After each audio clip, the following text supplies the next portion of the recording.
Welcome, dear investors, to our beautiful tour guide company. Us three are here to show you around this beautiful country. Yes, I hope your travels from Britain have been good. We are here to show you that you have stepped into the land of the free and the home of the free. With our tour guide, we'll show you why our country is worth investing in. So my name is Brandon Physics, and I am a British traveler wondering if America lives up to that hype. My name is Taylor Powell, and I'm a Democrat working at the Department of Defense. Nice to meet you. My name is Sam Rogers, and I am a leading businessman in a corporate business. And I'm Oliver Onion, a patriotic social worker in the big Pennsylvania. Nice to meet you all. Let's get started. Yes, to start, let me introduce you to one of the biggest, beautifulest, bestest bills there is in the entirety of the world. The Constitution. We, the people of the United States, in order to form a more perfect union, establish justice, ensure domestic tranquility, provide for the common welfare, promote the general defense, and secure the blessings of liberty to ourselves and our posterity, do ordain and establish this Constitution for the United States of America. That's my bedtime lullaby every night. It also includes a preamble, multiple articles, and a Bill of Rights, and is perfectly constructed to the nation in order. And it is of the utmost importance that every citizen follows the Constitution perfectly. Well, people like him are legal formalists, and they believe that the Constitution and our followings of it shouldn't be influenced by external factors, but people like me are legal realists, and we think that we should take into account social context, so that way we can adjust the Constitution to always fit the rights of the people and be the best that it can. That's fascinating. What else is in the Constitution? It outlines the three major governmental branches, which includes the legislative branch, which is composed of the House of Representatives and the Senate, the judicial branch, which is the ultimate arbiter of law, as well as the executive branch, which has our beautiful president. Ooh, that's super awesome. And along with that, our Constitution also has the Bill of Rights, and this lists all of our individual liberties, and it gives us basically all of every person's fundamental freedoms, and also reflects our lives and laws. Yes. And the will of the Constitution is upheld by the perfect system, politics. Are you familiar with democracy? Well... Okay. Politics is the necessary and righteous means to create a government that both reflects the will of the people while performing its main duty of perfectly upholding the word of the Constitution. Sometimes the Constitution does need to be amended so that we can adapt to contemporary needs. You dare bash the sacred text on which our nation is founded? While our political system has its detractors who seek to upheave the great axioms of freedom, liberty, and justice, the hand of politics is always there to guide America in the right direction, as the Founding Fathers would have wanted. Do you wish to spit in the face of the Founding Fathers, you filthy loyalists? Well, I believe in the right to pursue freedom and amend our Constitution when it is necessary to upkeep with our modern needs. And besides, loyalists weren't all that bad. You know, Britain was only trying to help our economy. Help our economy? They've suffocated us. You know I'm British, right? Free of that leech, look at how much better our economy is doing. Yes. Anyways, regardless of all that, America is now economically thriving in the present. After the boom of the Industrial Revolution, America has advanced to becoming a leading global power. Sir, we are aware of your fortunes, and people like you are perfectly in luck to prosper further in America. Oh, I'm so rich. Yes. Here in America, gentlemen like you will only keep succeeding. The invisible hand of capitalism guides our economic classes, and you will undeniably stay at the top of the hierarchy if you're rich already. Absolutely right. Hard workers flourish as they should, and our clear social classes provide an admirable and certain structure. Different people stay separate, and also, workers are disposable. I mean, much at your disposal. Is it true that, I've heard that America keeps, different types of people and they force them to work? Well, if you're talking about slavery, we're trying to reduce that. All men are created equal in this land, and nobody's going to be forced into slavery. Well, let's say some men are more equal than others. So, what do you mean by that? Like, I much admire the state of equality and the different economic classes, both here and at home, but is the equality here a problem? But what is equality when some people are just more prone to success than others? People go exactly where they belong in our social hierarchy. Hard workers get rich. Lazy people stay poor. Women stay in the kitchen and care for their children, and men work hard to care for their families. And our past history of slavery, which we have now banned, has led to structural differences between different races, which is not actually attributable to race. Yes, I mean, in 1875, we did pass a Civil Rights Act. You need not worry that people are being discriminated against at all.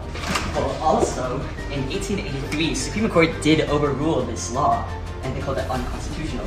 The stratification of race is still a problem to be solved, but people like me, we work as social workers to try to undermine these structural differences and create a better America. No. Congress overturned that act because it's unconstitutional to control private persons or corporations. We let aspects of the market and social classes regulate themselves, and the result is a system that functions perfectly at all levels. I promise. Yes. And in addition to having an amazing economic landscape, our country is very good at creating a culture that helps the proper and just ideals stay present while exiling harmful ideas that make America unsafe. This upkeeping of social ideals is a large reason why we are the most rich, amazing country on the planet. Yes, now, Benedict, let me ask you, do you know what hegemony is? I'm so rich. Why would I need to know what hegemony is? Well, you do. Hegemony is a process in which certain groups or ideas stay dominant in society. Yeah, and oftentimes we don't notice when these leading classes become dominant. That's because they're meant to be dominant. Ah, yes, like within the classes that keep me rich. Yes. Hegemony is what keeps our beliefs and classes in order. It can be used to make America a much safer and healthier place by instilling certain morals that help the majority of America. Ooh, nice. Okay. And? Okay. Basically, do you know what the Chinese Exclusion Act is? Bro, I've been in the UK for like my entire life. Yes. Anyways, the Chinese Exclusion Act, the concept of that was basically Chinese workers started immigrating to California to mine gold. And this was really bad because the Chinese people would steal the Californians' jobs and they would take up gold that the Californians wanted to mine really badly. So what the US did was they eventually passed a series of laws that basically completely forbid the Chinese from entering the country. And that helped the economy grow a lot. So, how is that an example of money? Yes. So basically, the hegemonic belief was that Chinese people were evil because they were. Yes. So that belief became normalized and basically became common knowledge within the Californians. This hegemonic belief helped the people justify their removal of the Chinese people, and this ended up like totally helping the U.S. economy because the Chinese were acting as like serfs and slaves inside our Californian patriotic free American state. No. Oh, so you have like systems in America that help you like keep strong hegemonic views in place, yeah? Yes. And we're always fighting for more honorable morals to be instilled. One of America's greatest strengths is its ability to rid itself of the most pernicious evils. Reconstruction after slavery is a great example of how America is in constant progress towards perfection, and even though it suffers from the occasional afflictions, it still fights towards more freedom and perfection. Benedict, are you aware of how America fought to protect the infringed rights of people held to service for labor? Well, yeah, I'm aware of the Civil War. No, but even after the Civil War, America had to battle the reductive opposition of the vile President Andrew Johnson to ensure civil rights for freedom. You must be confused, Oliver. Johnson was just worried that babysitting freed slaves would just take up too much precious tax dollars. Taylor, good buddy, good pal. You don't understand. He literally vetoed the Freedmen's Bureau Act of 1866. He endeavored to make the vote of one rebel in South Carolina equal to the vote of 3 freedmen in Pennsylvania or New York. He's evil, and nonetheless, we persevere. America perseveres, and we storm through the rainy trenches of political activism to finally provide rights and freedom to the slaves with 13th, 14th, and 15th Amendment, as well as ratifying the Civil Rights Act of 1866. And how do you face the aftermath of this awful country? Well, we entered an era of Reconstruction, in which we reintegrated southern states and addressed the rights of newly freed African Americans. And Johnson low-key sold in the aftermath of the Civil War, but Congress implemented more measures to guarantee African American rights after his term. During this period, we were also able to reduce some violence from certain clans, and our country is now growing to be more safe and a greater country than ever that's resilient to both external and internal threats. Yeah, okay. Our country is very strong and very powerful against other influences. But a value we emphasize a lot in our country is national security. You know what that is? No, that sounds stupid. Well, in the formal sense, national security is measures taken to ensure that the individuals who make up a national community feel and are protected against threats to their well-being. But that's not what it really means. So, what do you do? Well, in the common context, it's measures to defend America from foreign evil influences. It is helps defend America from evil outsiders. The Chinese. Ooh, that sounds cool.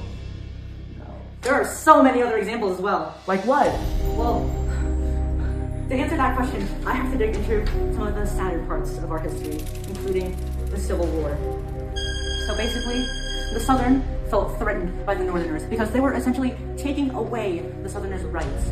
So, because the North felt like a threat to the Southern safety, the Southern seceded. And because the Northerners were betraying the Constitution we had worked so hard for, the South and the North went to war in what would be called the Lost Cause. America wasn't supporting the Southerners' health, so they fought for their own. But unfortunately, the Northerners were too cruel, and they ended up losing. It's okay though, since America recovered, we were eventually learned to follow the Constitution, and everything became okay. Anyways, Benedict, there are many more wonderful aspects of this country. Even though we do have a lot of conflicts in our lands, take a look at the land in which we stand. This is the wonderful America. We have so many amazing resources. Says Oliver's views on politics in the world and everything in general are wrong. He is right about one thing. The ecology around us is beautiful. Sure, it's like pretty, I guess. But like, are there any real things, like money things to be made from this? Of course there is. I mean, we've had a history of finding and using the abundant natural resources in this country, and one of these examples is the gold rush. Gold? Yep, gold. Some 70 million years ago, when the Sierra Nevada range was an anemic version of its present monumental splendor, the climate of Northern America tended toward the subtropical. For millions of years, the climate subjected the mountains to intense weathering, producing huge quantities of sand, gravel, and gold. So there's plenty of evidence that we have lots of amazing natural resources in this country that are just waiting to be found. Yes. My daddy struck it rich. We got so much money. Many travelers coming to California struck it rich too, and I have no doubt that you can too. Money! So, but wasn't this like a bajillion years ago? Like, is there even still gold or money to be made from this? Probably. I mean, even though the official gold rush has now ended, we still have abundant resources all around us that help make us strong. Like what? Well, another example is like all the oil and plantations that are farmed in many ways that are morally safe, not slavery or the usage of labor of people on the basis of their race. Okay, so let's really want that more. And consider that people are more fit to perform labor than others. Slavery and the hierarchy is unavoidable. And you're still right about gold rush. That's Okay, well, that all sounds amazing, I guess. But like, so I guess there is potential to prosper and make a lot of money from this place. Yes, yes. And although we could talk about our beautiful country for hours on end, this is just a brief summary of our tour. Yes, we sincerely hope that this was enough for you to be convinced about the value of our country. America is truly a gem, from our culture to our structure to our government. Yes, it would be such a delight for us to be able to share this land with you. So, what do you think? Are you willing to invest? Well, you know, I must applaud you guys. Throughout today, you've shown me many, many, many virtues of being in America. And I think I'm willing to invest in America and make a bunch of money.